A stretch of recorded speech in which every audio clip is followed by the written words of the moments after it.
Hi friend, कैसे हो आप लोग। उम्मीद करती हूँ आप सब लोग बहुत अच्छे होंगे। और ये मेरा चॉकलेट फ्लेवर का हाफ़ केजी का केक है। लेकिन ये हाफ़ केजी में बिल्कुल भी नहीं तैयार हुआ था। ये पूरा 700 ग्राम में हुआ था। और क्यों हुआ था आगे आपको बताऊंगी। और इसमें है ना मैं 3 लेयर करी थी। और ये पाव केजी वाली टिन में बेक करी हूँ। और इसमें भी 100 ग्राम ही प्रीमिक्स यूज़ करी हूँ। इससे ज़्यादा बिल्कुल भी नहीं करी हूँ। अगर आप इससे ज़्यादा लेंगे तो आपका केक का वेट बढ़ जाएगा। और 200 ग्राम मुझे व्हिप क्रीम लगा है। और व्हिप क्रीम का पूरा डिटेल रेसिपी मैं कल शेयर कर चुकी हूँ। और ये वही व्हिप क्रीम है जो मैं इसमें यूज़ कर रही हूँ। और इसमें मैं 3 लेयर करी थी। जो टॉप का था वो नीचे रखी हूँ। और बाकी दोनों लेयर ऊपर आगे पीछे आप कहीं भी रख सकते हैं, कोई दिक्कत नहीं है। लेकिन टॉप वाला क्या रहता है, थोड़ा डोम शेप आ जाता है। जब नीचे उल्टा करके रख देंगे ना तो आपका ना केक एकदम सही ऊपर प्लेन आएगा। नहीं तो डोम शेप ले लेगा। तो इस बात के लिए आपको ध्यान देना है। और उसको उल्टा करके रखना है। अगर आप कहीं भी लगाएं, ज़रूरी नहीं है कि आप नीचे ही लगाएं। अगर आप ऊपर भी लगा रहे हैं, उल्टा करके लगा देंगे ना तो फिर सही रहेगा। और मैं हर लेयर को अच्छे से ही सोकिंग कर रही हूँ। आपको भी सोकिंग करना ही है, तभी आपका केक टेस्टी बनेगा।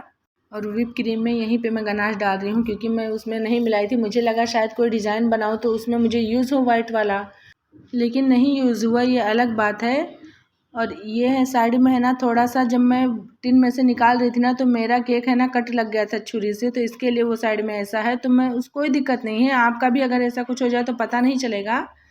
आपको ना व्हिप क्रीम से आपको गोल राउंड कर देना अच्छे से फिनिशिंग करके, तो पता ही नहीं चलेगा। मेरा भी आपको पता नहीं चलेगा एंड में। लेकिन शुरू में ऐसा था कि वहाँ पे क्रीम ही नहीं जा रहा था। तो मैं वहाँ पे क्रीम लगा के अच्छे से उसको सेट करी हूँ। और ये आखिरी लेयर है।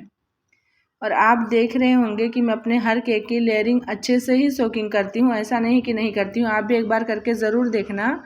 और इसका है ना मैं क्रम कोट भी कर दी थी। फिर भी इसकी फाइनल फिनिशिंग में ना थोड़े से क्रम्स ऊपर आ गए थे। लेकिन कोई बात नहीं, मुझे पूरा कवर करना था, इसलिए मैं उतना टेंशन नहीं ली और ध्यान भी नहीं दी। नहीं तो वैसा रहता ना तो मैं ध्यान देती। और ये केक बहुत ही इमरजेंसी में बनाई थी, क्योंकि है ना मुझे है ना अपनी ननद के घर जाना था। और उनके लिए ही ये केक बना रही थी। और इतना लेट हो रहा था, उनका फ़ोन बार बार आ रहा था। तो समझ लो जो क्रम्स दिख रहे हैं ना, इसी के लिए समझ लो वो ध्यान में ही नहीं आया।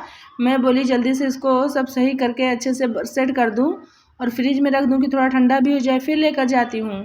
तो इसी घाई घाई में मैं ध्यान ही नहीं दी। जो स्क्रैपर से इसका क्रम कोट करी थी वही स्क्रैपर यहाँ पर लगा दी। तो सारे क्रम्स है ना ऊपर लग गए। तो मैं बोली जाने दो, मुझे तो पूरा कवर ही करना है चॉकलेट से। और चॉकलेट से इसलिए कवर करना था कि उनको और उनके बच्चों को यही फ्लेवर और यही टाइप की डिज़ाइन पसंद आती है। इसके लिए मैं ऐसा बना कर लेकर आई हूँ। और उनको है ना बहुत सारे चॉकलेट की गार्निशिंग भी पसंद है। वो नेक्स्ट टाइम ही मैं मुझसे बोले थे, लेकिन मैं उस टाइम बनाकर नहीं दी थी, थोड़ा जल्दी में थी। तो इसमें है ना मैं इस बात का ख़ास ख्याल रखी हूँ और बहुत सारा गार्निशिंग लगाई हूँ। तो जब कभी आपको भी ऐसा कुछ करना रहे तो आप भी अपने केक में बहुत सारा गार्निशिंग लगाएंगे ना तो केक का लुक काफ़ी सुंदर आएगा और कस्टमर को पसंद भी आएगा। ये अलग बात है कि ये कस्टमर का नहीं था। और इसका है ना मैं फाइनल फिनिशिंग लेकिन अच्छे से ही करी हूँ। इसके एजेस भी बराबर करी हूँ। और यहाँ पर है ना मैं छान कर गनाश नहीं डाल रही हूँ, क्योंकि ये मैं पूरा ही कवर करने वाली थी। इसके लिए मैं बोली छानने की कोई ज़रूरत ही नहीं है। लेकिन अगर आपका ऐसा कुछ ना रहे कि ऊपर ये दिखे गनाश, तो आप है ना छान कर डालें, उससे आपका केक का लुक और भी अच्छा आएगा। लेकिन मेरा ये सारा छिप गया था, इसके लिए मैं बिना छाने लगाई हूँ।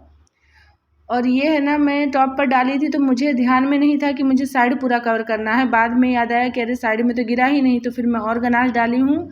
और उसके बाद स्क्रैपर ली हूँ और इसको साइड से ना मैं स्क्रैपर घुमा दी हूँ ना तो अच्छे से स्प्रेड हो गया है। आप लोग ध्यान से अगर देखेंगे ना मुझे तो आप लोगों को बराबर समझ में आएगा। और बाद में मुझे लगा कि थोड़ा कम है तो मैं अपने स्क्रैपर पे 1 चम्मच गनाश डाल रही हूँ। उसके बाद इस पे लाके अप्लाई कर रही हूँ। तो ये अच्छे से ही कवर हो गया है। तो आप लोग भी ऐसे ही करें। अगर आप टॉप पर बहुत ज़्यादा गनाश डाल देंगे तो नीचे पूरा आपको बहुत सारा साफ़ करना पड़ जाएगा। शुरू शुरू में जब मैं केक बनाती थी ना तो इस बात का ध्यान ही नहीं देती थी, ऊपर बहुत सारा डालती थी, फिर नीचे बहुत सारा साफ़ करना पड़ता था। तो आप अगर ऐसा करेंगे ना तो आपको बिल्कुल भी दिक्कत नहीं होगा। आप एक बार ज़रूर ट्राई करके देखें। और केक बनाने के साथ साथ आपको बोर्ड भी अच्छे से क्लीन करके देना है, क्योंकि केक का लुक इसी से बढ़ता है।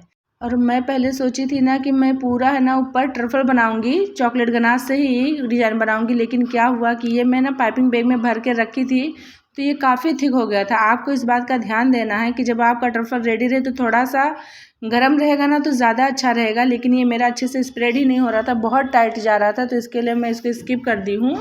क्योंकि मेरे पास इतना टाइम नहीं था कि मैं उसको मेल्ट करूँ वापस से इस पे अप्लाई करूँ, तो मैं उसको छोड़ दी वहीं पे और बाकी व्हिपिंग क्रीम से कर दी हूँ। और नीचे है ना, मैं 2 वाइट कंपाउंड से और डार्क कंपाउंड से गार्निशिंग बनाई थी, तो एक एक करके ऊपर नीचे करके मैं ऐसा लगा दी हूँ। यहाँ पे गलती से वापस से ब्लैक लगा दी थी, तो फिर उसको निकाली हूँ और नीचे लगाई हूँ। और मुझे लगा कि ऐसा ना हो कि परफेक्ट ना बैठे, लेकिन आप लोग खुद देख रहे होंगे कि बिल्कुल भी गैप नहीं बचा, एकदम अच्छे से मेरा तैयार हुआ। और मेरा थोड़ा और बचा था गार्निशिंग, तो मैं ऊपर डाल दी हूँ।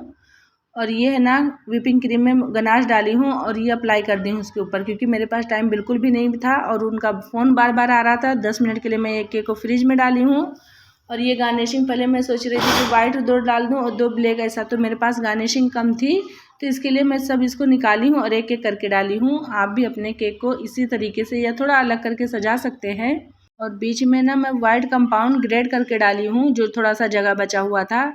मैं है ना सोच रही थी कि कितना सारा चॉकलेट इसमें डाल दूँ, तो आपको जो ऑर्डर रहे आप अपने हिसाब से डाल सकते हैं। मेरा तो कोई ऑर्डर का नहीं था, इसलिए मुझे कोई टेंशन नहीं था कि कितना ज़्यादा चॉकलेट जा रहा है। और ये रहा मेरे केक का फाइनल लुक। मिलते हैं नेक्स्ट वीडियो में। Bye bye.